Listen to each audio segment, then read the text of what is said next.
याची water solubility.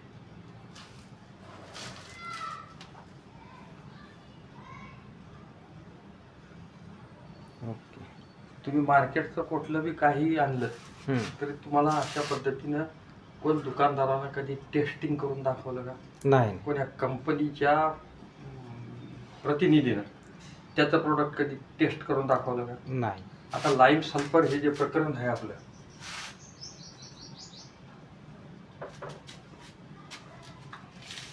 Lime sulphur जे आहे हो.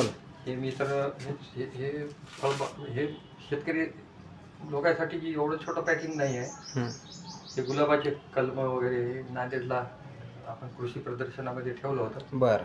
तर स्त्रिया आल्या घेऊन गेल्या त्याच्या बागीच्या.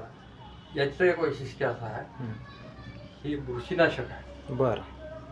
हे कीटकनाशक आहे, हे अळीनाशक आहे, पांढरी माशी प्रतिरोधक आहे, बरं. आणि उशिरा येणारा करपा, लवकर येणारा करपा, ह्या सगळ्या एक रामबाण उपाय आहे. सगळ्या आजारावरचं एकमेव शेतीतलं हे उत्पादन आहे. लाईम सल्फर अगदी 35 रुपये लिटर प्रमाण तयार होते बरं. शेतकऱ्याकडे.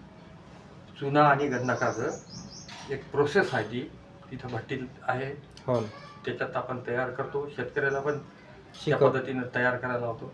तर हे याच्यातून खूप मोठा खर्च पण वाचायला, आणि तुमच्या शेतात जे विषारी द्रव्य जाणारे आहेत हो ना. ते थांबायला लागले. तुमचा खर्च बी वाचायला, ऑर्गॅनिक प्रोडक्ट तुमच्याजवळ यायला लागलं, तुमचं उत्पादन पण ऑर्गॅनिक झालं. याच्या पुढचा एक कार्यक्रम असा राहणार आहे की जे लोक आपल्या या सगळ्या नियोजनामध्ये जुडतील आणि त्याचा जे उत्पादित होणारा सेंद्रिय माल राहील त्याची पण बाजारपेठ उपलब्ध होईल काही दिवसांना आपल्याकडे. हो ना. ते शेतकरी लोकांना त्या पद्धतीनं विषमुक्त आहार तयार करायचा, आपणही खायचा आणि आपल्या ग्राहकांना पण द्यायचा.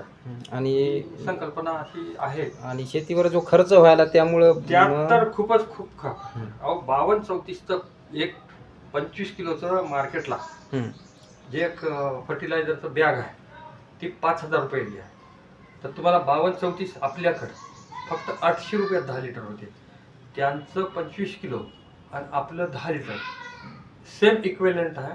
त्याचं जे 52% फॉस्फेट, 34% म्हणजे 34% पोटॅश, याचं कॅल्क्युलेशन आहे पोटॅशियम हायड्रॉक्साईडचं आणि फॉस्फरिक ॲसिडचं.